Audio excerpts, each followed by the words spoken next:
we are calling to order the July 8th meeting, 2025 of Ed Services. So we are beginning with public comment. And this is something new we're doing at the committee level in order to be more transparent. So apparently we have no one speaking this morning. We'll start with the director update.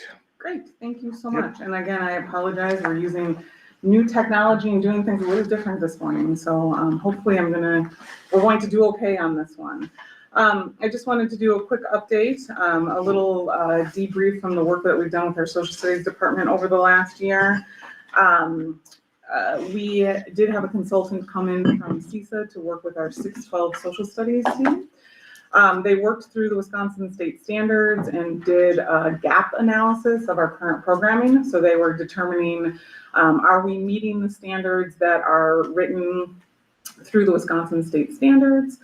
And then are taking this next year to implement items that were less strong during that gap analysis. They did find that their strongest strand is through the history strand, and that there were pieces from the economics strand that they wanted to be ensured that they include in the financial literacy course. They also took a look, there are several Wisconsin state statutes and acts that require certain things be taught at certain ages, or at certain grade levels, and so they did take a peek at that to ensure that there is coverage for those as well. Our social studies team from the middle school is going to attend AVID training this summer, and I think it's nice that you're here, Mr. Cunningham. They're going to attend the academic language and literacy strand, and what they're going to do is make sure that they are integrating some additional AVID strategies and WICRS strategies into their curriculum. So at this point, Mr. Cunningham will likely be leading them through that process during our summer training at AVID. The high school team is going to continue to analyze their financial literacy course to make sure that they're covering the additional econ items. That was added as a requirement for the state for graduation very recently. However, our district had already required that as a graduation requirement. And so that was not a big lift for the team. That's something that they have been doing. And then we'll continue with that gap analysis, and we're just going to try to admit, folks, the gap analysis and ensuring that we've got the coverage there. And then as a 612 team, I know we've talked quite a bit about those curriculum course guides here at Ed Services and also at Policy. That will be another piece that they will be working on during the 25-26 school year.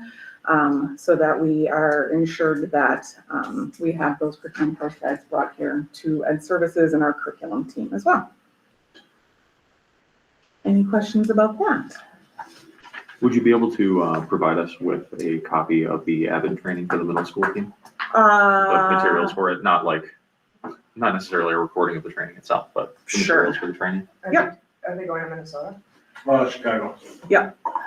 It's in Chicago this year. So yep, we can make sure that we get a copy of that as well. Awesome. Thank you. Thank you. And then our next piece was the update on the professional development for our HMH Interreading. We, as a part of the curriculum purchase, we did purchase some additional professional development training. Our teachers, as you know, went through the training with Keys to Literacy with Act 20 for the science of reading. Our follow-up with Interreading is that we have one full day of training for our teachers August 7th or August 13th. So our teachers will be coming in over the summer to do a getting started with the Interreading. And then we have a 3-day training that will spread throughout the school year, August 27th, October 23rd, and February 9th on our professional development dates. They'll be covering topics, August 27th will be on phonemic awareness, October 23rd will be on vocabulary instruction, and February 9th will be on comprehension. So the trainers will come to us on those days, and then they have a 1-hour follow-up after the in-person training, a virtual follow-up about a month later to discuss how it's being implemented. We also will be doing an in-person leadership coaching for our principals on November 5th. They'll send trainers in and our principals will do a bit of a gallery walk and observe in different classrooms and kind of discuss what they're seeing with the trainer from HMH into reading, so that our principals are able to provide good feedback to our classroom teachers. And then finally, our literacy coaches and curriculum coordinator have access to something called Coachly licenses, where they can reach out directly to HMH coaches and receive feedback about implementation. So those are pieces that we'll do to ensure that we're implementing with integrity, and our classroom teachers are able to reach out for resources if they have questions as well. Any questions about that? Similar to the last one, the keys to literacy training that we did for the teachers, would you be able to provide me with the, not like a recording necessarily, but the resources that you would have used for that training? Yeah, and maybe I did not send those out. I will double check. There's a book that goes with it, and then there's like an outline of the course that I sent. I sent the outline of the course, but I do have probably an extra copy of the book if you'd be interested in taking a look at that. Yeah, sure, absolutely. Actually, if you want to follow me to my office when we're done here, I can get you a Sounds great. copy of that. So, okay. Yeah, so, and all of this training is done by HMH? That training is done, yes, by Yeah. HMH. And what was between phonemic awareness and comprehension? Vocabulary. And the dates on the last two vocabulary is what? October 23rd, which is our staff development date, Okay, and comprehension? is on February 9th. Yeah. And my plan too throughout the year is before our staff development days, is to outline during Ed Services what the topics are that we're covering. I have that in our little outline for the year too, so I'll be sure to bring it up again. And where will they be trained? You know what, I don't have the where on those dates Okay. yet. August 7th and August 13th, they are at the high school in two different spaces, in the media Yeah. center and then in the lecture hall, or LGI lecture hall, I don't know what they call it at the high school. Lecture hall, so, Okay, all right. thank you. I have a quick question, please. Okay, Craig, go ahead. Was there any particular update on the alignment with the middle school on HMH? At this point, nothing has been done in the last month over the summer with that. That is something that we intend to do with our literacy coaches, our coaches, K-12 throughout the school year. But thank you, Craig, for asking that. I'll be sure to make sure we update you on that in August or September. Okay, thank you. Okay. And I guess, are we ready to move? Yeah, I don't think I have any further questions at this time. Okay, All right. so we have a presentation on 25-26 assessment plan. Yeah, that would be me. Okay. So you have in the supporting documents, the first document is the one I'm going to go through, the one that says assessment calendar 2025-26. The actual assessment calendar starts with the year of the 25-26, just so that you know which document I'm looking at right now. So the supporting document is just trying to tell you our why, our what, and our how.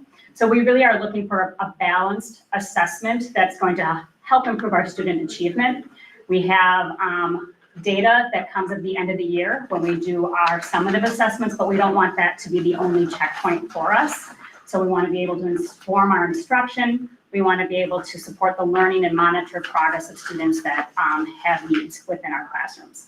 So we try to align with making decisions that are data-driven through our assessment, and have formative assessments along the way that can help the teachers decide what they're going to do on a daily basis with their lessons. And that's really our why for us.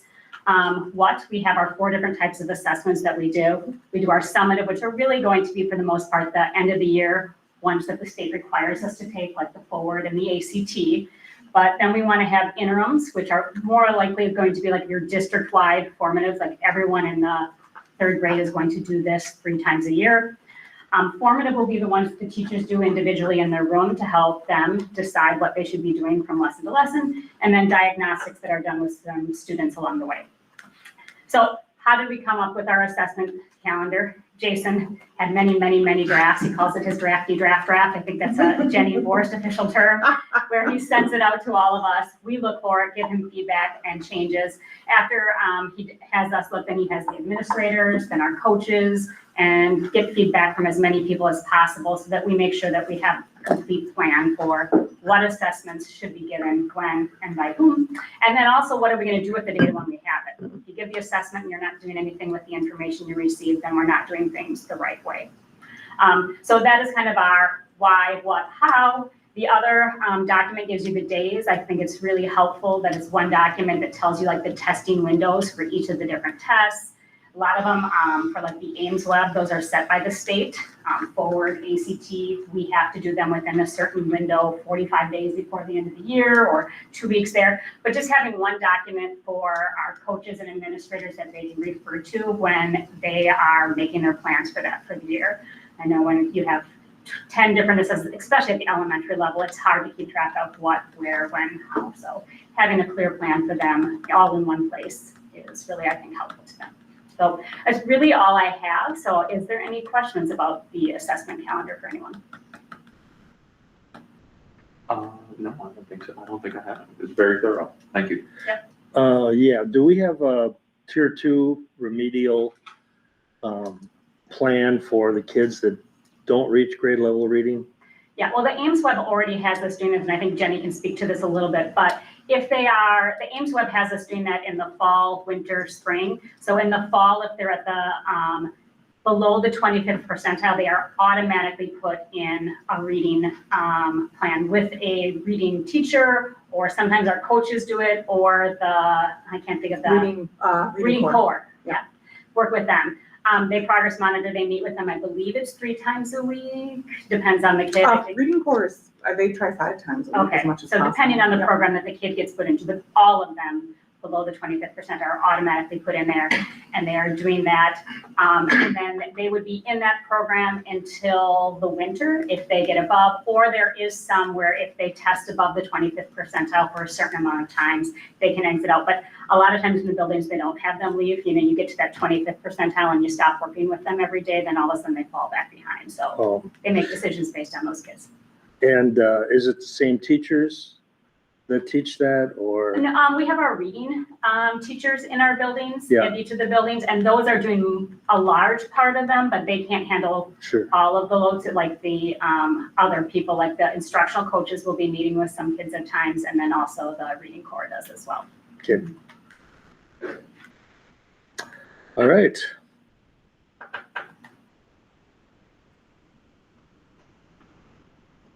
Where are we going now?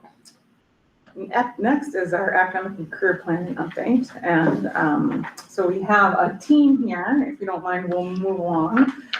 Here to present and share about our academic and career planning. Sarah Tarpey is here from the high school, Laura Kahns from the middle school, Jesse Leonhardt from the middle school, and Mike Cunningham as well from the middle school. They have a why, what, and how, and also a PowerPoint too. So Sarah, I'm not sure where you would like to start, And but that was kind of my first question is how much time? Because I can be verbose. And I love to share we can be information. verbose here at Ed Services as well, Okay. so we can relate. We are running a little bit ahead of schedule. I did have 20 minutes on for this discussion. I will start this by saying this has really truly been a team effort over the years in the district. You'll notice that there is a lot happening at our middle and high school level with our academic and career planning. We do have to have a board resolution to accept the academic and career plan. So our hope would be that you would feel comfortable supporting us going to resolution in July to accept the academic and career plan here for the school district. And hopefully we'll be able to answer any questions that you have now or get you that information by July. So I'll preface it that way. But I would say plan for about 20 minutes. Okay. All right. So the why, what, and how is the document that is really brief. And then the presentation is actually a visual to our actual plan. So it depends on if you want a summary, then the why, what, and how. If you are a detail-oriented person, you can look at the presentation. So yes, I am Sarah Tarpey. I'm our school to career coordinator. I wear different hats in the district. I'm the career and technical education coordinator. That's where I am licensed, as well as family consumer sciences. I've been with Watertown High School going on 14 years. This role has kind of evolved and grown. It historically has been a position, a full-time position as a CTC back in Cindy Sandberg days. We're not full-time CTC, but it allows me to, I still teach in the classroom a little bit, to see all angles, which is a pretty cool perspective. So that's a little bit about who I am. And then academic career planning, that is what it sounds like. We are trying to, it is from DPI, a legislation that was moved in 2017 for all 6-12 grades to have an academic career plan. So I put on there, our mission is really, we want to empower all our students to be able to travel that road to adulthood through their education and career training within our schools. And then I put the definition there from DPI. If you're like, wait, what is this? Essentially, we're trying to ensure that we have a plan while our students are with us, and then are helping them goal setting from when they're outside of school. So the what is the legislation. It used to be called Chapter PI 26. We love acronyms and whatnot in education. So essentially, the purpose of this is we're preparing those elementary and secondary pupils for future employment, then ensuring that we have technological literacy to promote lifelong literacy and learning, promoting good citizenship, promoting cooperation among business, industry, labor, post-secondary schools, public schools, and then to establish a role for us as public schools in the economic development of Wisconsin. That's where I get my nerd hat on, and I'm like, oh, let's talk about this forever. But how are we going to do this? We do this through ACP or that PI 26, which is E4E. So that's where you might see some documentation that will say E4E/ACP. Again, a way for us to just condense that language down. But what we're trying to do is align with that administrative rule within the Wisconsin Comprehensive School Counseling Model, where we're providing opportunities for students to have self-exploration, career exploration, and career planning and management activities. We utilize a interface called Zello. It's a website for students that they have a student-specific login with their student ID, and as well as educators. We have them too, where they have access to different academic career planning activities and resources where they can do exploration and even setting up things like job interviews or shadows to help students get to that next step. So that was like a condensed version of what we're doing. So if we're looking more specifically at what we have been doing, you can switch over to that presentation. And I believe it looks like you saved it as a PDF, which is totally fine, but just for the audience, the PowerPoint will show you on our slide 4, where I try, it's so important to give people recognition for all the work that they do. And there's so many people who serve on our team. We have a team at the high school, we have a team at the middle school, we have a district-wide team, we have different advisories. So we have our career fair advisory, we have our manufacturing advisory that Jesse Domer heads, we have FFA alumni, we also have a really unique committee called Building Bridges, which includes our district, the city, and the Chamber of Commerce that work on tackling community kind of career-based knowledge and helping with our economic development in Watertown. And then on slide 5, I like to show how we align with our mission and vision as a district. So when we're thinking about what is ACP in alignment to our current standards, we have that, we're really preparing them. It's like a couple before there. I'm sorry. You're totally fine. Oh, okay. It's maybe Did I download this? it's okay. I can send you the different one. Okay. But we are preparing them for the challenges of the future. We're really having that vision of excellence for all. We're doing this with all of our students. that helps us with our priorities with student success, fiscal responsibility, and enrollment growth. That fiscal responsibility, ACP, we have some different programming that actually provides funding for our schools and enrollment growth. And then that also aligns with our values of thinking of the whole child, having rigorous relevant learning, really aligning to, okay, what are the job skills today that we need to prepare our students for, but more so for the future. And that's an interesting piece of my job that I also really enjoy. And then connecting with the community and being innovative. So we did a labor market analysis. So if you are curious, we are in our Wisconsin, the top three industries are manufacturing, healthcare, and retail. And then our area, we're unique in which we have Dodge and Jefferson County, so I just get more data to look at, which is really fun. So we have manufacturing, retail, healthcare, and social assistance and education here in Watertown are our highest industries. And then I go into just like a little bit of a summary. We have state-approved regional career pathways. So the state was given a grant through JP Morgan and other states in our nation. And what that did was really help us create a system. So when people like myself or Laura are retiring or moving on, there's a system in place to continue this work. So what that means is we have, as a district, a regional career pathway. That means we have 2 or more classes in that pathway. We have career opportunities, either like a youth apprenticeship, cooperative skills. We have AP or dual credit, so college credit opportunities in there. We have a student organization. They're called, another acronym, CTSO, so Career and Technical Student Organizations.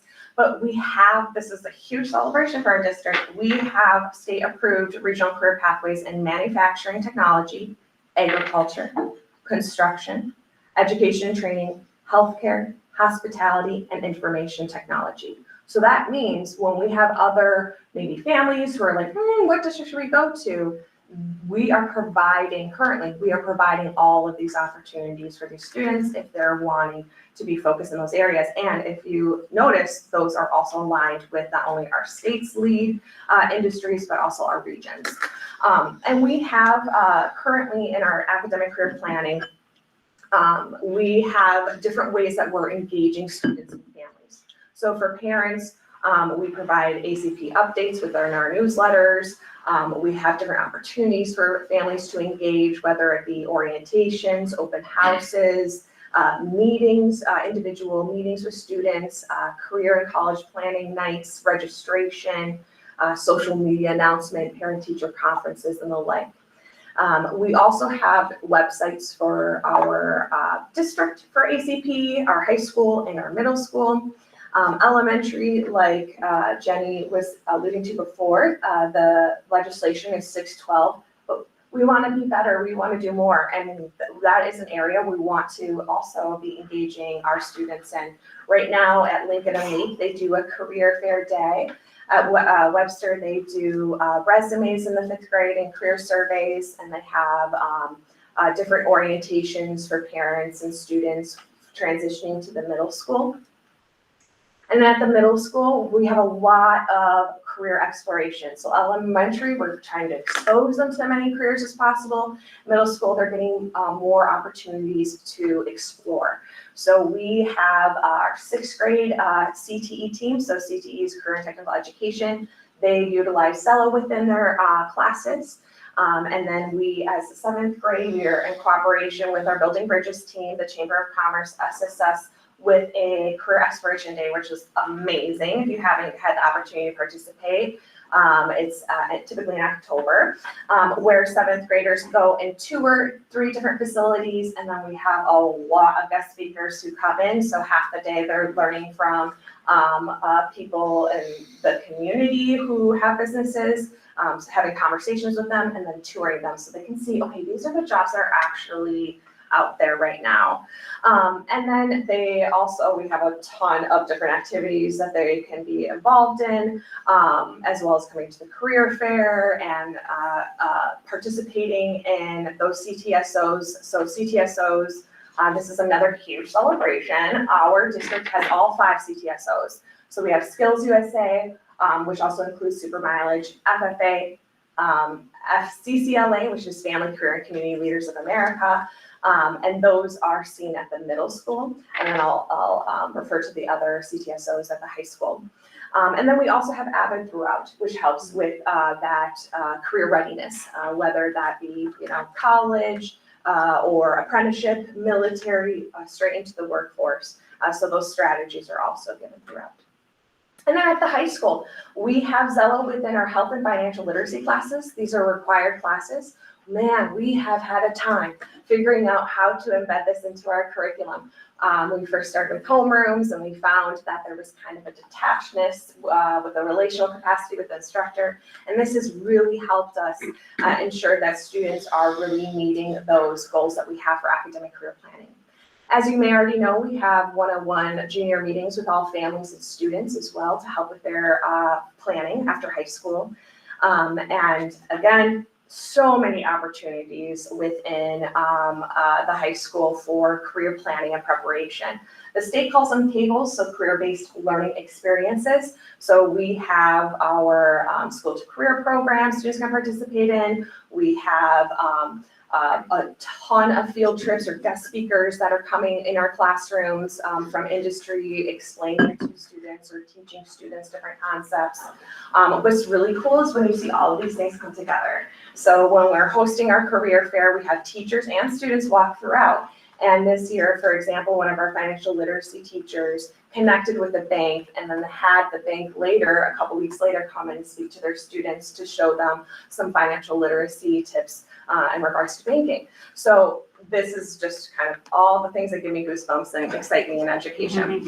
The other CTSOs that we offer that I did not mention because they weren't offered at the middle school are FBLA, which is Future Business Leaders of America, DECA, which is for our marketing students, HOSA, which is our Health and Occupation Student Association, ABS, which combines FBLA and DECA. So we have a lot of opportunities for our students. We also have different options like our Discover Academy for students who maybe are at risk credit-wise, but we still support. So just wanted to let you know about that. So our goals in ACP this is where the slides are different. Interesting, but it's okay. District-wide, we're wanting to update. We have new career clusters. Our industries are changing because of just the world is changing, right? So the names that we used to use, some certain jobs don't even exist anymore that used to exist, and now we have new jobs. So we just need to do like a restructure of what are the current clusters that students can start getting exposure to, exploration, and planning with them. Elementary level, we're working more on consistency throughout the school since we're noticing there's like pockets of amazing things that we can learn from each other with them. And then at the middle school, we're hoping to incorporate more academic career planning activities within the advisories throughout the year, which are kind of like homerooms times for those students to really dig into more of that career planning. And at the high school, our goal is to increase our non-traditional by occupation numbers and career pathways. That's a fancy way of saying there are certain people that maybe need a little encouragement that they're capable of getting into those careers, but maybe don't see themselves for some reason fitting into that. So we are trying to get more students to see them in careers that maybe traditionally they wouldn't choose. And then our graduation requirements are the same. I just put in the presentation all of the CTE, so career and technical education programming we offer. Like I mentioned, we offer every pathway that is available, which is rare and outstanding. We have a ton of AP course offerings as well as dual credit at the high school and Project Lead the Way course offerings both at the middle school and the high school. And then we also have our school to career program. Because I'm also in charge of this, I can't help myself, I have to do a plug. We need to celebrate. Our high school has the largest youth apprenticeship participation in our consortium. We had 133 registered youth apprentices last year. And we had, out of the whole state, our consortium is number 3. Okay, to give you perspective, I think Dane County had 45, just to give you an idea. Now, the reason, if you're like, wait a second, there's so many more people in Dane County versus Watertown, how come we have so many numbers? Because Watertown has been a proud participant in youth apprenticeship since 1991, since it started. And we have had community partners in our community. We have values when it comes to skills in regards to the workforce. So our companies, our industry has been such a huge support. The amount of business partners, whenever I have a teacher email me, hey, do you have an idea of a guest speaker? I'm like, hold on, I have like 400 contacts, gotta narrow it down. Another reason why we're able to do this is because our district is unique in the fact that we work under the Workforce Development of Central Wisconsin. So we have a really strong partnership with the Workforce Development Board. And then we also offer dual enrollment, which me and Jenny, we're really we're learning a lot about that. And then also some equivalency credit options at the high school. So for instance, our environmental conservation class offers a science credit for those students who are maybe more interested in that type of science, as well as AP computer science for a math credit, and art history as a social studies. And we have a lot of opportunities for career connections. I mentioned youth apprenticeship, but we also offer a lot of industry recognized credentials. In other words, a piece of paper that can get you a job, like a CNA, a certified nursing assistant. And this offers our students not only college credit to get into a technical or associate's program, but also a certificate that can give them a job. And we all have, like I mentioned before, we have access for all students in our REACH program, our special ed students. So all of our students have access to this. I have students in all of our programs that are represented. And then we do offer individualized ACP support, whether it be in homerooms, advisories, one-on-ones with their school counselors or myself. And we get them connected with different people that come in from colleges or from military to come have small group meetings with students so that they are prepared for that next step after high school. We also provide professional development for our staff. So we have, I attend our Career and Technical Education Summit, which provides ACP or Academic Career Planning Leadership. We have staff business tours. This past year, it was so cool. We went to the Career and Technical Education Teachers 612. We were granted, so thank you, directors, permission for half of the day for professional development to work together rather than with everybody else. Because we notice our professional development sometimes isn't directly aligned with other core teachers. So that allowed us to do tours and meetings with Moss Brothers, Clausen's Qualities Chocolates, which it's hard to get in there if you ever try. The Watertown Regional Medical Center and Fisher Barton. So we toured those facilities, we sat with them for an hour, we talked about, hey, what are these skills that we need to teach our students, as well as providing a visual of, oh, hey, this is what it's like. Because it's really hard for teachers when they're teaching all day to know, hey, what is really going on in these kitchens or in these manufacturing companies. And then also Building Bridges has provided some opportunities for professional development. In February, we had a 612 professional development day where all teachers sat and had conversations with industry. So, and it was really to start a conversation, and we're going to hopefully, with approval, we're going to continue to have, I kind of like to think of it as a community advisory, so that we are having conversations as educators with businesses and provide feedback to one another of how we can best prepare our students for life after high school. As well as like the stuff we have to do, like the Zello training and teaching employability skills and things like that as well. I mentioned our community partners again, so I just provided another list for them as well.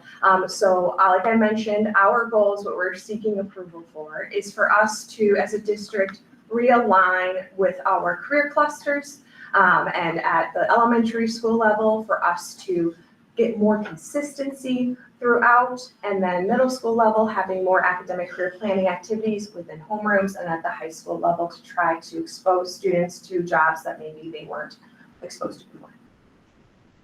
And so the Is that technical, 20 minutes? you did it exactly in 20 minutes, so you must have set some sort of internal clock. Wow, we need to extend the school day, I'm sure. I know, sorry. That's true. So the specific plan, is shared in the, oops, I gotta switch. Shared in the why, what, and how, which reviews much of what, Sarah reviewed. It's a 6-page plan. So we would be asking for formal approval for that in the July board meeting if the Ed Services Committee would like to forward it there. Okay, Yeah, so I do have a couple of questions. One, and this kind of goes for you as well, Sarah, and I might have even asked you about this like a year ago. For job development services, do you work with any service providers that are in the area and partner with any of those people? Have them come in, work on like soft skills classes or things like that with your That's exactly what I do. That is my life, and that is like my passion. Yep, yes. Excellent. Okay. And we have a lot of different partnerships, so I'm not sure if you're looking for specific, but yes. just out of curiosity, because I know that that can be a useful resource Yes. for helping students take that extra step, because sometimes it's hard to get, if you're inside the school, sometimes it's a little bit harder to get outside of the school. And I know very much how hard it is to try to partner with businesses for those sorts of things. So just thanks for the clarification. And then when I'm looking over, by the way, thank you for the very thorough presentation. I really appreciate it. I love all of the detail that you're giving me here. It's exactly what I'm looking for.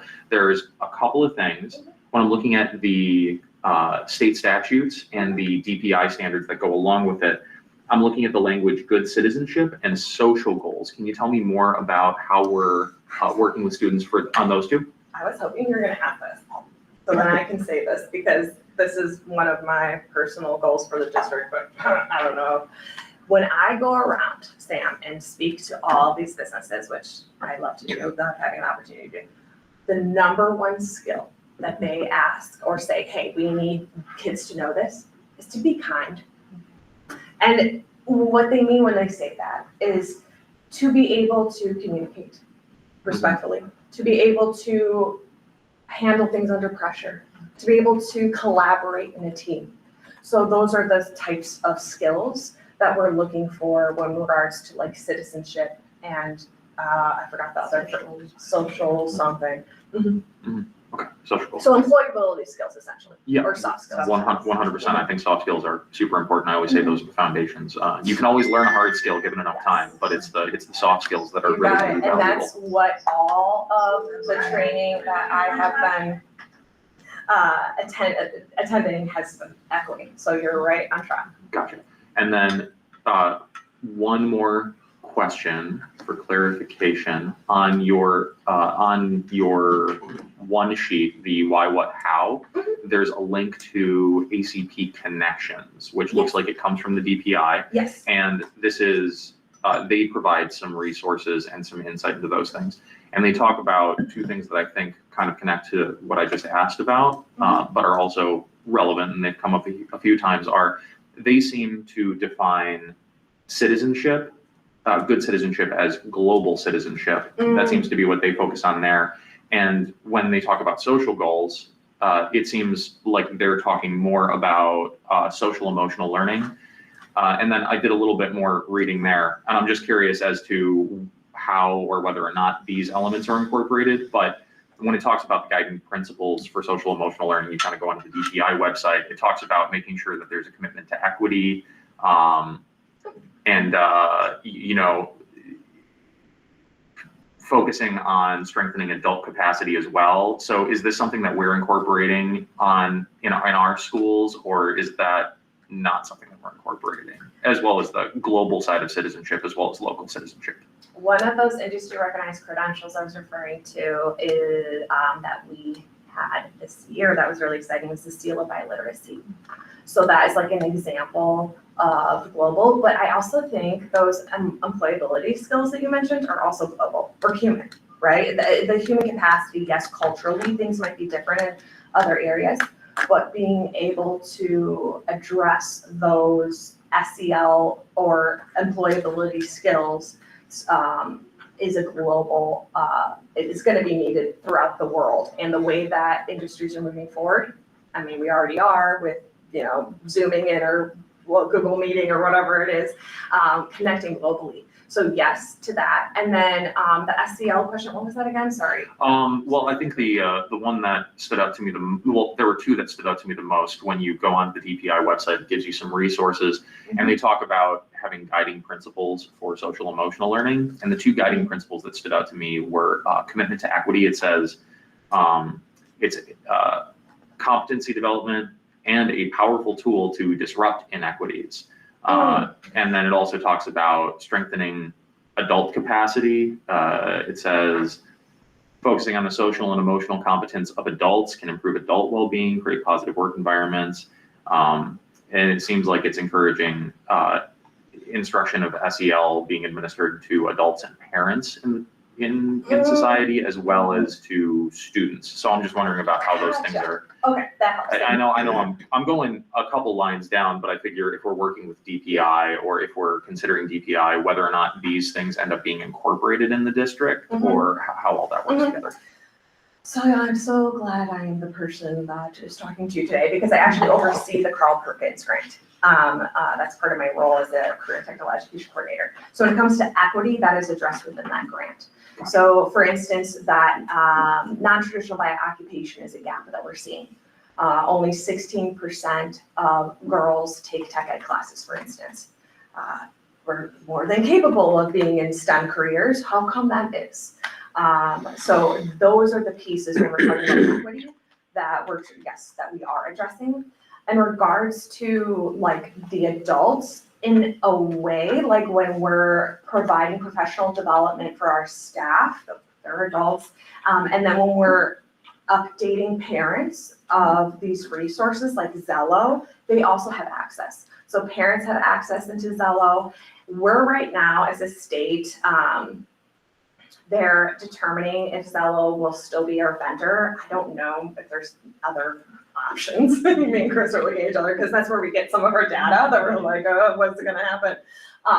So I don't see that changing. But what's really cool is I've sat in student and parent meetings where I'm walking through the student through Zello, like, oh, okay, if you want this job, this is the degree you need, and then I said, look, you can see the current job openings in Wisconsin, and the parents going, where was this when I was in high school, where I could have used this 5 weeks ago? So like, in a way, explicitly training non-staff people in SEL skills is not something I do. No.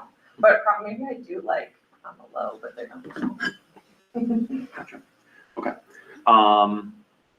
Thank you. I think that answers my questions that I have at the moment. Okay. My thought, just off the top of my head, is I care a lot about career planning. I think it's probably the most important thing that we do in schools, honestly. I think that getting kids ready for the practical world and giving them those hard and soft skills so they can get into the workplace and have that success is what keeps all the lights on, keeps all the wheels turning. I would like to learn a little bit more about the process, but I don't want to necessarily say, oh, let's push this all the way back to August, because I understand the timeline. I'm wondering if we could look at next week potentially, and if we could look at maybe doing, I don't want to say not like a subcommittee per se, but if we could get together, Dan, I mean, absolutely, you'd be invited maybe in the afternoon, and we could go over some of the details of the Carl Perkins grant, and if I could look over some of the materials that you guys have for this job development, or not job development, but career readiness development, I'd appreciate that. And then if we do that next week, it won't have to be held up into the next month. You know what I'm saying? Yeah. What do you think of that, Dan? Yeah, I'm on board with that.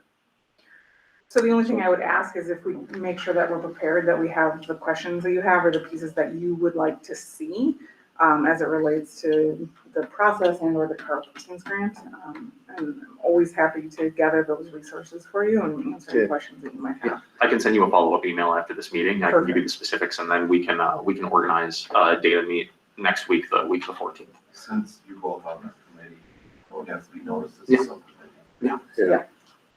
And also in regards to the equity in the Carl Perkins grant, we do have good news. We don't have a program improvement plan this year.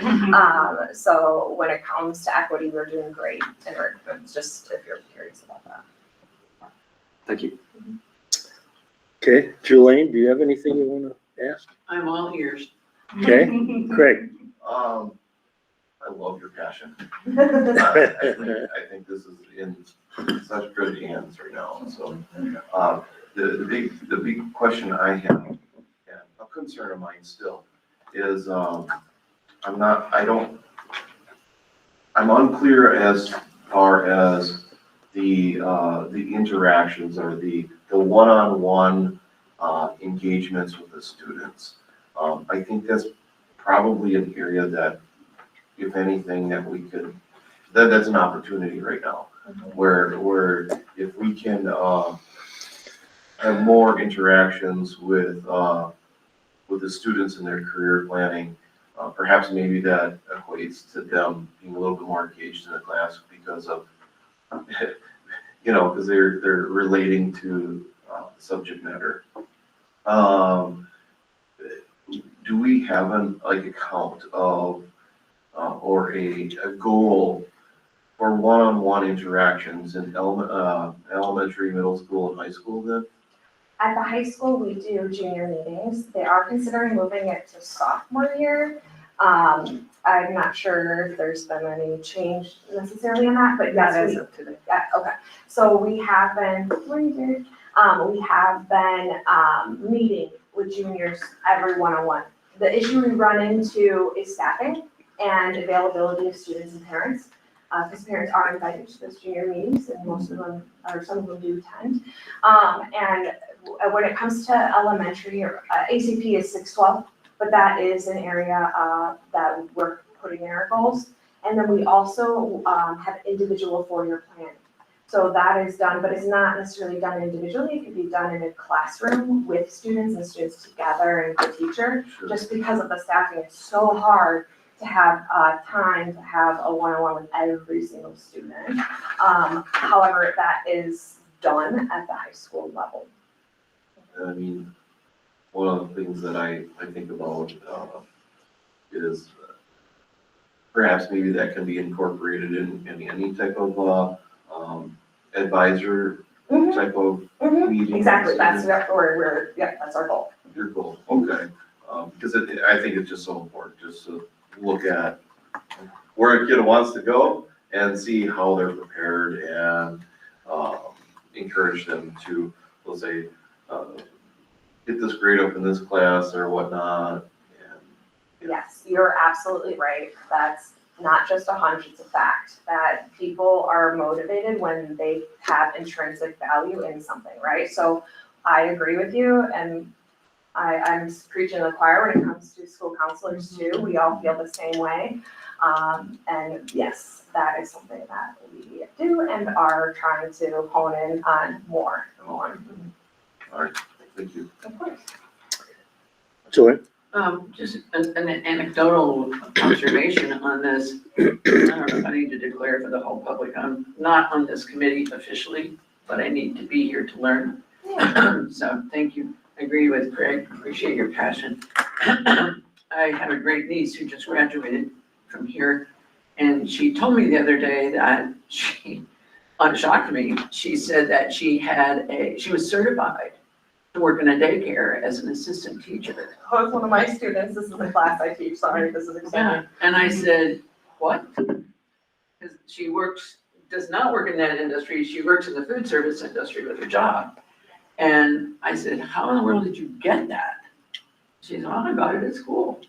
And so now I know how. Dan made an observation about extending the hours of the school day. I know that's facetious, but I'm assuming this is all crammed into some kind, and I'm not asking for a full explanation, and I will spend more time with each of you as I can. My heart's desire is to get up to speed very quickly here, but having worked in education, I know, there's only so much available time. Have you found that you have sufficient time? Or, Never. well, you're not gonna ever have sufficient time. So that's I a understand what privilege you're question for saying. me to you. Yes. I wish there was more time for academic career planning. I mean, if I could write the curriculum for everyone, it'd probably be a little bit different. But I understand what you're saying. In regards to your great niece, I try to be very mindful of time.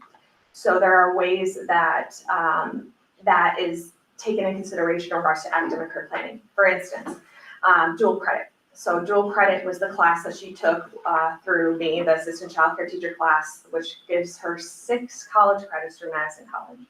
And also assuming, and she did, Hold on just a minute. We're talking about an individual student. Can you talk in general? Oh, sure.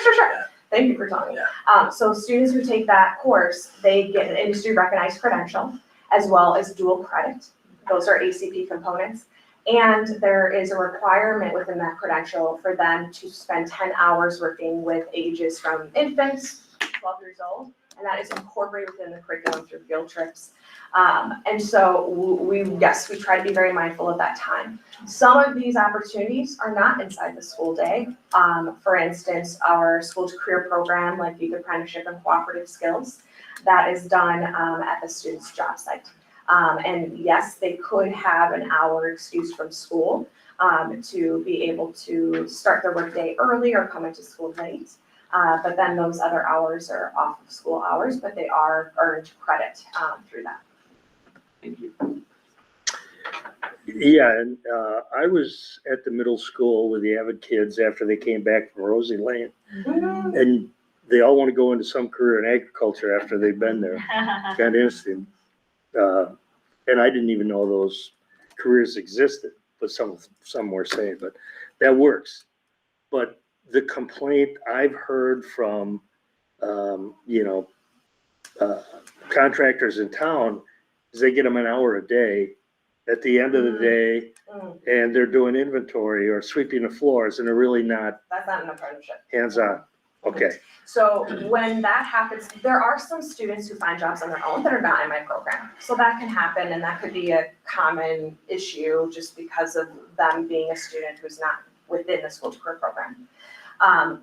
Yes, I've seen that issue, particularly in those types of trades, Yeah. like plumbing, electrical. And so what we do is we offer students release either at the beginning or the end of the day. And if so I do typically within conversations with those employers and families, they get a choice and they make that decision amongst themselves. But yes, I've noticed a lot of them choosing to have it at the beginning of the day because that is not a youth apprenticeship, sweeping the floor. No. That is an entry-level job, which is great. But what youth apprenticeship is, we really want them to see like the inner workings of that job and for them to have hands-on paid learning experience. good. And one of the teachers at the high school said the problem is they graduate early and can get $25 an hour rather than, going through that. So that may be a good problem to have if they're out there getting started with their career. I always say to my students and my counsel, when education is free, you take advantage of it. I understand though that we have families in our community where our students are helping provide for their own family. So I respectfully respect whatever decision that family makes for themselves. But I see what you're saying as well. So students who are in the youth apprenticeship program, if they do graduate early, they are still within that program unless they receive their diploma in order to start something in the post-secondary realm, like an apprenticeship or college, things like that. So we do have some students who graduate early, but they're still in the youth apprenticeship program, helping them that stepping stone to adulthood. Okay, great. Yeah, just piggybacking up with that particular question, and forgive me for trying to learn more about this, but is there some document that you provide providers for youth apprenticeship that indicate what the expectations are? Yes. Okay. a lot. Well, not, I mean, we make it easy for people to read, but yes. So for the employer and the mentor who is training the student, we have training for the mentor. But that is what I do, as well as our county coordinator for youth apprenticeship, Heather Joswowski and Rich Dykstra. They go out to businesses as well. And so we vet the business before the students are there to ensure that it's safe and it's actually teaching the skills that they are wanting per their program, but then also that they can provide those hours and know what they're responsible for in regards to feedback and things like that. And then that is done as well as with families. So I, every spring, invite all families to join a meeting in which I discuss youth apprenticeship, and then in the fall I do as well. And just in our college and career planning night. And then I meet individually with, I just had a mom email me yesterday, and we set up a meeting for September because her sophomore, she wants to be in the program later on, but is a sophomore still. So yes, it's done in different ways, but yes, the expectations are explicit. It's on our county youth apprenticeship website, our district website, the state website. It's run through the Department of Workforce Development. I mean, in Dan's example, in the trades, it's very, very typical that if you get a new person, they're starting out at the bottom of the totem pole. This is very, a different experience that has to be conveyed to a trades person that, hey, listen, the hope is that you're bringing this person alongside, the functions that you carry out in your occupation or your trade, so that they actually get some hands-on experience doing that, not just sorting bins or whatnot. Oh, exactly. Now, there are some jobs like that in like sorting, but if there is a student who wants to have that job within an apprenticeship, I do share with employers, I would love for them to see other parts of it, so they'll spend time in other areas or other departments. Our state is a leader when it comes to education and in youth apprenticeship. We modeled after Germany, our youth apprenticeship program, and we have other states. We've actually, a few years ago, we had people from Washington come to Watertown High School to see how we do our youth apprenticeship program. We have invested a lot of money in what we call the on-the-job learning guides as a state, which are not accessible online because they spend a lot of money on them, but they articulate the specific hard and soft skill that we're looking for in that career pathway. So for agriculture, for instance, we have like 11 or 12 different types of apprenticeship within agriculture that a student can be in. And so like, for instance, animal basics, working with animals, that's just one pathway. And so that one pathway has very specific occupational competencies as well as those employability skills. Excellent. Would you say that one of your biggest hurdles is getting parents there, finding time, freeing up time for them, or? No. Parents see the value in this, they make themselves available for it. Okay. I've actually had families meet with me outside of our district to come open enroll in here because of our apprenticeship program.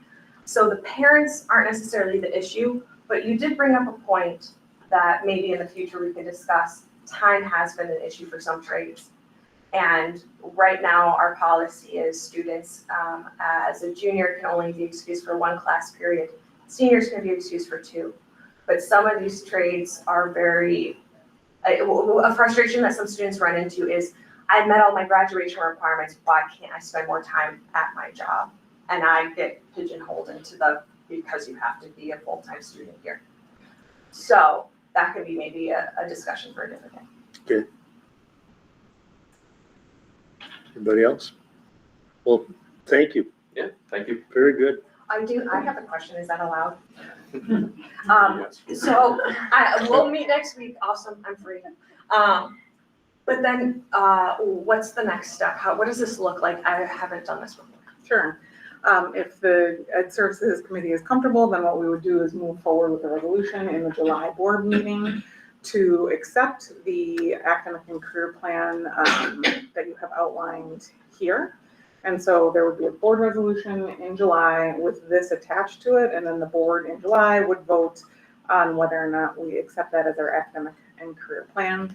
I know per the state, we are required to have the plan. So I scroll down to the bottom. It has to be updated and approved by the school board.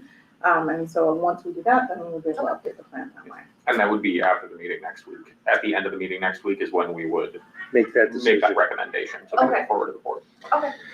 So at this point, it sounds to me like a subcommittee meeting at some point next week to discuss some additional questions. You got it. And then at that point, we would move forward with that. Sarah, I have one quick question. You mentioned that there were parents outside the district that asked, how did they find out about us? I don't know. I'm pretty loud though. And I am very passionate about youth apprenticeship. So to me, it's like, I was forced to be in, what do you call it, Girl Scouts, and I hated it because I had to sell cookies. I'm not a good salesman. But when it comes to children and like our community and what we're doing, it's like, I can't help but talk about it. So whenever I meet people, like even like they're grabbing a cup of coffee, it tends to come out in conversation. So I'm not surprised. And there are certain schools who have access to youth apprenticeship, and not all do in the state. So that could have been something those individual families were looking for and saw nearby. Sure. And, I think it's because when we moved to trimester, we all had our own, the career and technical education teachers, we had 10 at that time, had their own youth apprenticeships, but it was an overload. And then when we switched to trimester, I happened to hold all of the work-based learning licenses because I have other lives I lived before this. And I just happened to be the person who could oversee all of them. And so it came to one person you're going to, rather than what out of the 10. And a lot of schools don't have the capacity for that. So I think it just being one person helps as well. Sure. Because it's like, I know who to contact. I Google it, it pops right up. So what you're saying is, at a party, people are saying, don't ask her what she does. Very good. Well, thank you, people. Appreciate it. And we'll get together next week. Perfect, thank you. All right, we're going to move on to the discussion of the information from the SBAE convention. So. And I didn't have anything specifically prepared, and I know, Dan, you had asked me, and Jared had asked me to add this one to the agenda. And so it's your open opportunity to discuss educational pieces from that you're interested in. So I think I'd like to start, and then the board members can join in with what they learned, as they feel free to. But I want to address some concerns that I heard in the community about the board going to a professional development opportunity. And we budget for that every year. And sadly, over the last number of years that I've been here, we've had a hard time getting board members to go. And the board now seems very interested in learning more. One of the other concerns I heard was that it was a right-leaning conference politically. And although there are a number of vendors there that were right-leaning, some of the highest billed people from Johns Hopkins University, which is not a right-leaning university, but is steep in educational research, were there to talk about a lot of different things. And I can say this because I went to a recession, that it was a very bipartisan, very focused on learning conference where we learned a lot about science, math, literacy, how a board can work better with their superintendent. And it was just a really good opportunity for us.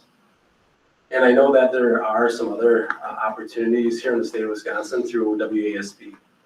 And we will continue to use WASB, and we always have. But this one was focused specifically on learning. And that's really what the board keyed into. And we actually got 5 of the members to free up time to go. And that's the most I've ever seen. We've offered the state convention, we've offered other WASB opportunities in the past. And maybe you'll get one here or one there, but I do want to say this. And I think it's incumbent upon me to speak for the board because I'm the outside entity of the board. I'm the superintendent. It was a very appropriate conference for our strategic plan and where we're looking to go. And certainly there were some right-leaning vendors there who did help support that conference. Just like there are right and left-leaning people who help support the state convention. That was there and available. If you wanted to go talk to one of the vendors, I'm sure you could get some of that. But the learning sessions themselves, the sessions we went to, were very bipartisan and matter of fact, put on by some very left-leaning people as they brought their research and information to us. So I just wanted to make sure that people in our community knew that because I think sometimes fear or other unknowns can creep in to our community. And I just think that was pretty unfair as our board was very appropriate in trying to find learning opportunities for them. And I'll let them speak to the learning opportunities that they had available. Absolutely. I completely agree. I thought it was a really interesting conference. The fellow from Johns Hopkins who did the, I believe it was math and literacy discussions, very fascinating data. Really gave me an in-depth understanding of exactly the challenges we're facing that I think have been going on for quite a while and some resources to course correct there. And I think that in Wisconsin, we're already, as a state, we're already making moves away from some practices that probably didn't turn out the way that people were hoping they would. But what I thought was some of the most interesting material was the discussion of incorporating classical education elements into the curriculum and into the way that we educate our students. And I think that that would really be something worthwhile to look into. I think that there's a lot of benefits to that. I think that you're working with primary source documents if you're talking about social studies and history. I think that it provides you with a wealth of vocabulary if we're talking about like hard skill literacy. And also, you know, as a district that's looking at how are we budgeting for things, we talked about how because you're working with older material, time-tested older material, you're not necessarily going to be paying some of those premium prices for newer curriculum. And you're still going to be getting a high quality education. So I thought that was interesting, and that's definitely something I want to look into as we move forward on ed services. I think that would be worthwhile. And I know our neighbors over in Hemlock have a charter school based on classical. Yeah. It would be more interesting to learn more about. Yeah, definitely. Greg? Yeah, I really like Dr. Steiner's presentation. The gentleman from Johns Hopkins, who I believe was Harvard educated as well. There's a lot there when it came to a discussion about specifically teachers creating instructional materials and why it was harmful. And some of the reasons that he shared were actually quite interesting. One was the school district cannot support effective remediation if there is no shared classroom content. How do you coach a teacher? How do you mentor a teacher if the content isn't shared? Another piece of information, the data from the United States indicates that 80% of what teachers select as instructional materials is below grade level. Pitching the ball where, the comments were like, pitching the ball where a child can hit doesn't necessarily challenge the student to a level that's above grade level. So, very fascinating stuff. Also, one of the pieces of information that he shared was based on France's previous model where they actually maintain lots of data to indicate a state-run curriculum program, which we don't do. Thank goodness we don't. But they had a state-run curriculum program that was knowledge-based. And across all categories of, I guess, student development, whether it's special ed, or special education students, all the way up to gifted and talented, what was formerly called gifted and talented. When they shifted from a knowledge-based curriculum to a skills-based curriculum, every single category, excellent. I thought that was fascinating information. Same thing with Louisiana. Louisiana was the lowest in achievement when it came to curriculum and literacy, specifically in 4th grade. Now they're one of the best. Why? You know, it came down to switching to a knowledge-rich curriculum in Ely. So as you know, we have had this discussion, and I think that we're moving in that direction as a district, especially when it comes to HMH. We discussed a little bit about today even how we are trying to capture some of those knowledge-based skills in HMH so that we can focus on the comprehension part of ELA and literacy early on, because the science of reading and the phonemic awareness and all of the phonics parts of the new science of reading sometimes has a gap in it when it comes to comprehension of the material. So I like the fact that we're trying to incorporate more comprehension and knowledge skills into the curriculum. I think that's the right step. So just a lot of great information that, and that was just one of the sessions. So yeah, thank you. Yeah, I'm not as quick as taking notes as my colleagues here, but I have some snippets that I found interesting, and the knowledge based learning is one of them. Dr. Steiner encouraged schools to read whole novels, not just excerpts, because you're missing nuance and all of that, and to read selections that ask deep questions. And he used The Great Gatsby as an example. What happens in Gatsby is the least important. It's how Daisy's voice reveals what's troubling her. So when you're done asking that question, you have a more broad-based idea of human nature and motivation and that sort of thing. So, you know, as we talked before, there's so much that you could teach each class period, each school year, and you have to pick and choose what's the most effective.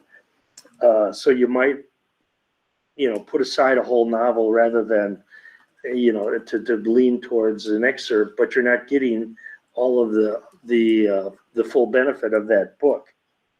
And the classical part of it was we have to read some of the selections that we've lost over the years and teach those. So everybody in the van was interested in that we would look at the classical part of teaching.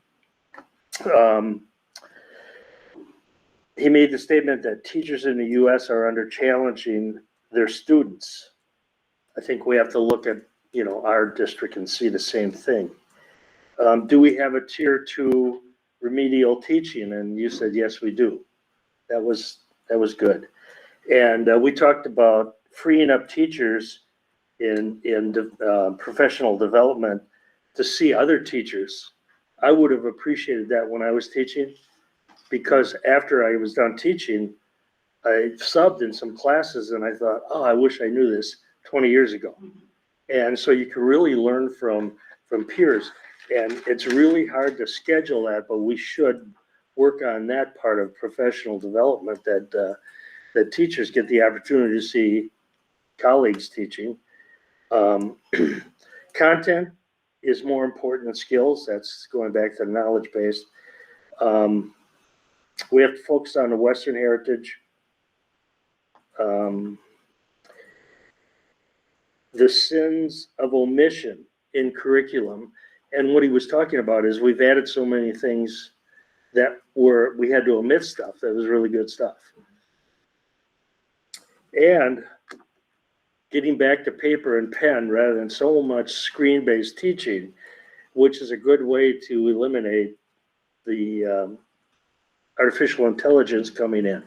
So, and it's cheaper.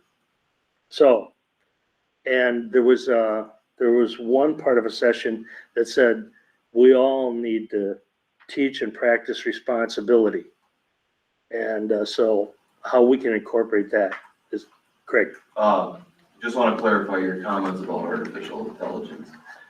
He was referring specific to students that utilize artificial intelligence in their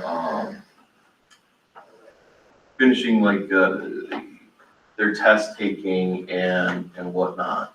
Not necessarily teaching kids artificial intelligence is necessarily bad, but rather Right. how they are utilizing it for assignment completion and things of that nature. Just Yeah. wanted to clarify Yeah. that. Good. Sam. And to tie together both of your comments, because I think both of you hit on probably, for me, what was the most important part of the conference regarding literacy. It's that knowledge and content rich stuff. Really the statement that one of the presenters made, that you can only teach so much. You are by definition going to be excluding most content when you're teaching, because you only have so many hours and so many years with a student. And your goal should not be to necessarily do something that is reflective. Your goal should be to challenge students by teaching them the best of what has been said, done, or thought. And I thought that was a really good way to sum it up. So if we're evaluating what kind of curriculum are we using the best of what has been said, done, or thought? Or are we using other standards to evaluate? And I think that excellence in material is just as important as excellence in expectations. Very good. Jelaine, any comments? Wish I'd gone. No, I mean, you've been on curriculum committees before. Any reactions to the classical idea? Well, I think the classic, look, I know the school you're referring to over in Oconomowoc, have friends who teach over there and well familiar with it. I think they do a lot of good. There's a lot of good in that. And I think this summary statement that you made, Sam, about the best of what has been said, done, and thought, I think we've moved way, way, way away from that. And too often, I think we get into inferior modern documents, thought that may have some merit in some ways, but this emphasis on Western culture and our Western heritage is foundational, absolutely foundational. And that's where you get back to the classics. That's where you get back to actually your original documents, to the best of what's been said. So I think we have to go carefully. I think we have to, I don't think this is something that happens overnight. Yeah. This is because it's, I'm gonna use the word seismic, and that may be too big, but it will be something of a seismic change. I know there are other public schools around the country that are moving in this direction. I did some research, the topic came up when I was questioned last week. And so I wanted to see what public schools were doing, and I was encouraged quite frankly to see that there's a movement towards some of this. And I think that the key to this is, all right, we sat here and listened to a wonderful presentation on making sure our young people are prepared for the workforce, and certainly for college, how that works together. Absolutely. I completely agree. That they're not disparate. Mhm. There's got to be a way that they work together. Because if you just listen to the discussion, it looks like that's here and classical's here, and there's no middle ground. And so the key will be to bring that together. And the other thing I would say is, I am just an absolute firm believer in one of the main things school has to do is teach young people to think, to be able to think and apply.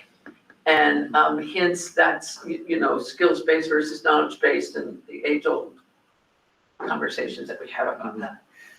The disservice we do to students is when we don't teach them to think. We don't give them the skills that enable them to pick up a document, and old or new, and read it with discernment. And be able to, and I'm not saying we do that, we don't do that here at Watertown. I'm not, that's not my allegation.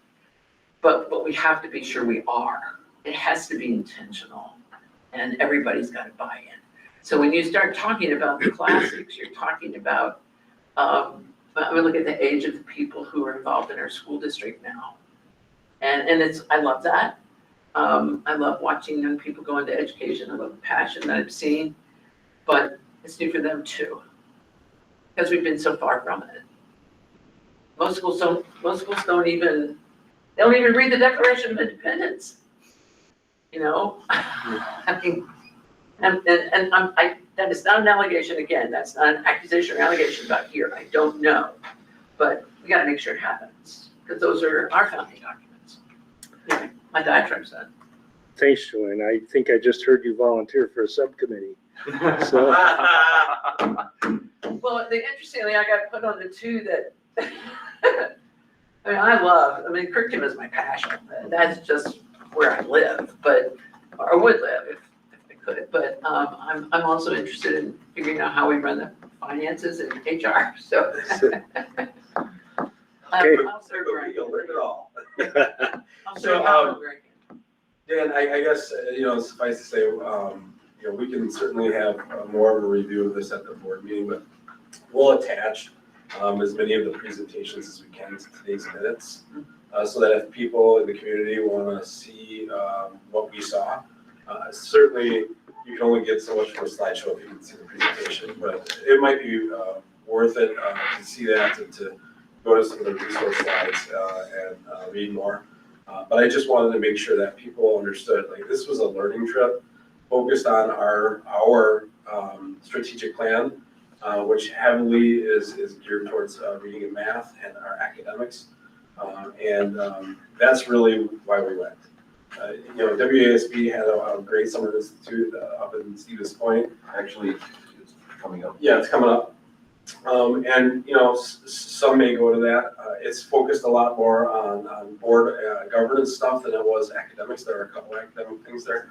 But this one was 100% geared towards academics. There was only one session that was more geared towards interactions of superintendency and board, but it was also academically focused, not just management focused or whatever else. So that was the real impetus for us to go. So I just wanted to make sure that people in the community knew that, because they got some pretty bad billing because of some of the sponsors. sure. From some areas out there. And I realize that there's other people in our community who are like, yeah, great, go to those kind of events put on by those kind of people. Regardless, it was really not either one way or the other. Could I just get a quick Sure. clarification on an acronym, HMH? Holden Mifflin. So that's the reading program we've adopted here, Yeah. the reading system we've adopted. Yeah. Okay, that's what I thought it was, but just make sure. Oh, it's at the elementary level. Yep. Oh, thank you. Okay. Sam.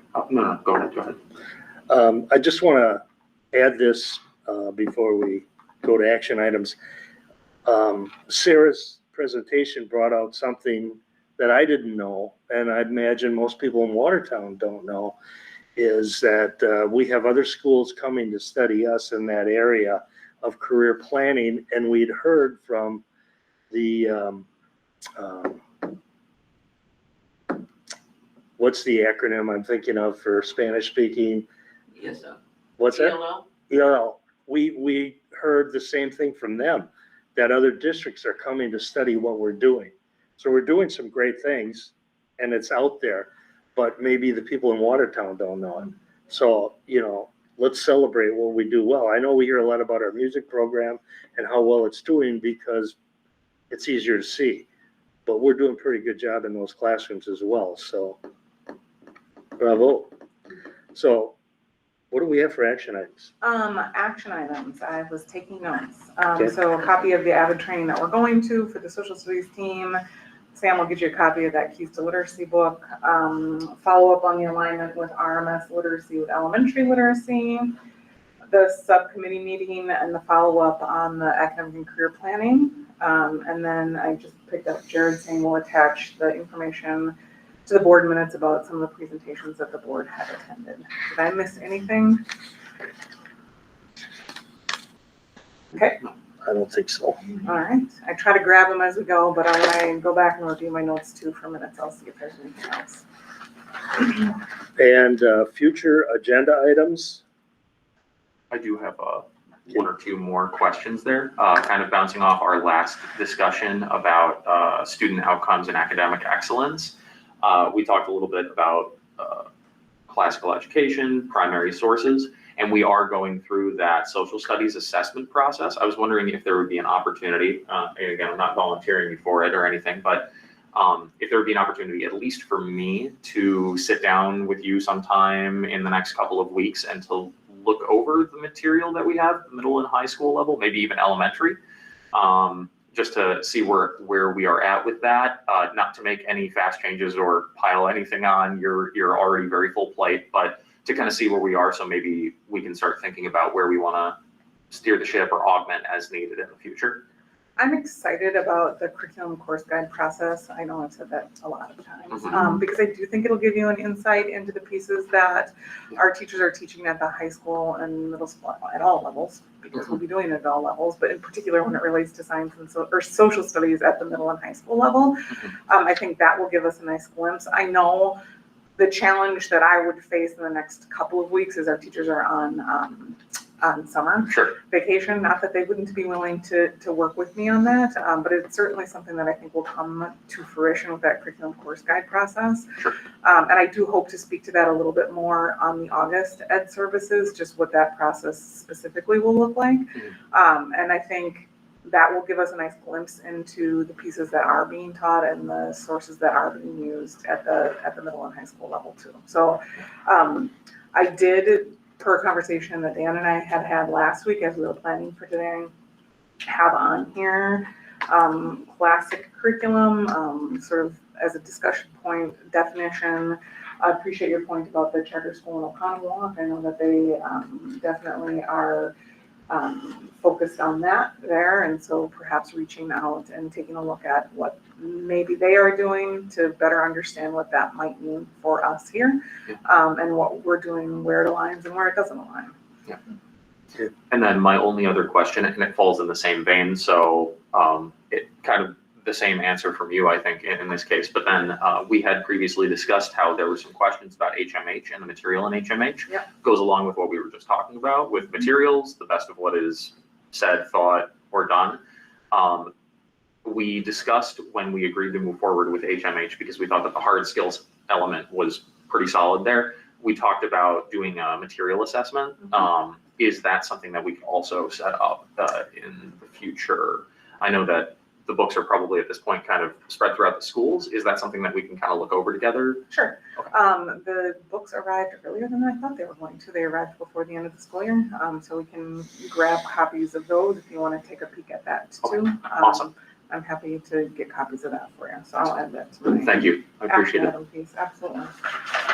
I just had a generic question. Sure. Years ago when I served on this board, and it wasn't a long time ago, so there's a great bug fixed, I get it. We had a curriculum committee and we were presented all the textbooks. I've had every opportunity to look at every textbook, every piece of material that came through. Do we not do that as a board anymore? We do approve textbooks and for every subject, and So this committee actually used to be known as the curriculum committee. And it I realize that. It did The change. curriculum has been subsumed, yes. Yes, yep. And so any new adoptions that we would do come through this committee, Okay, and come through that process here. so there still is at some level, board approval of the various materials. Yep. Thank you. Absolutely. Yep, good question. But you would like to see the physical textbook, is what you're saying? Well, I don't even know that anybody uses a physical textbook anymore. I just Okay. jump online and look. Sure. Yeah. We, And that's kind of where that material assessment question That's what I came from. figured. That's where the top of your going. Okay. All right. Yeah, but that's everything from me. Okay, and I was hoping that we could have a discussion about how we can make the district more attractive to grade teachers, and just what Sarah was talking about, getting the parents, helping parents knowing about what we do well, how we can market that and so forth, so that we can, so is that legit, you think?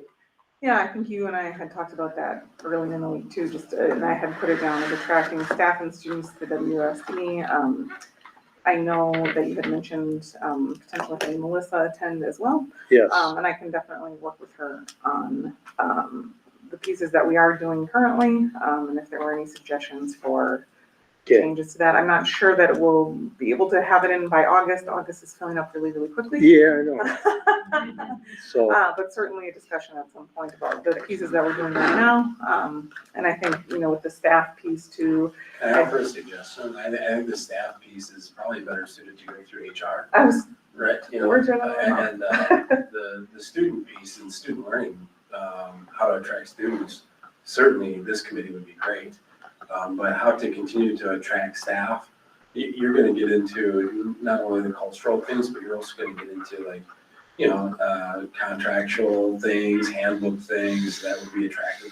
That's really probably better for HR. okay, But I do believe that, the students and student learning and the parent-student experience, Yeah. absolutely great stuff here. yeah, good, okay, I've got one. I do think that we should put Muhammad versus Taylor, the Supreme Court ruling that just came down about parents, and their request for opt-out, and the implications on, our learning environment and our curriculum.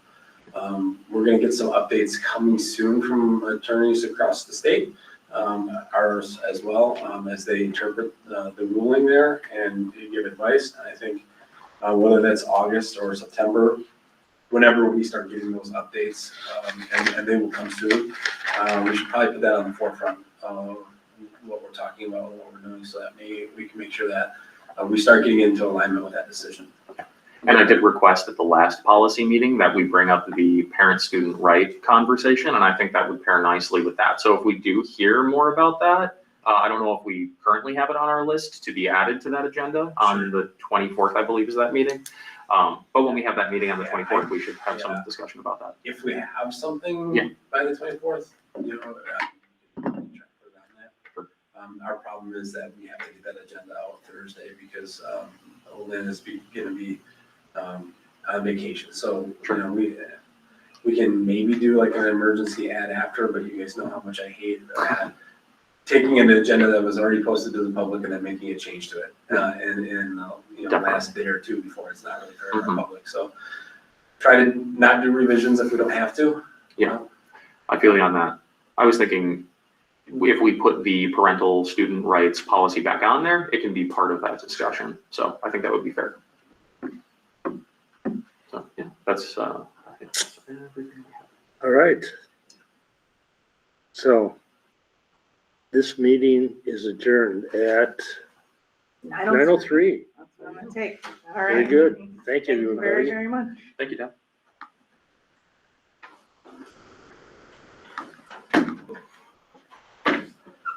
Oh. Too late.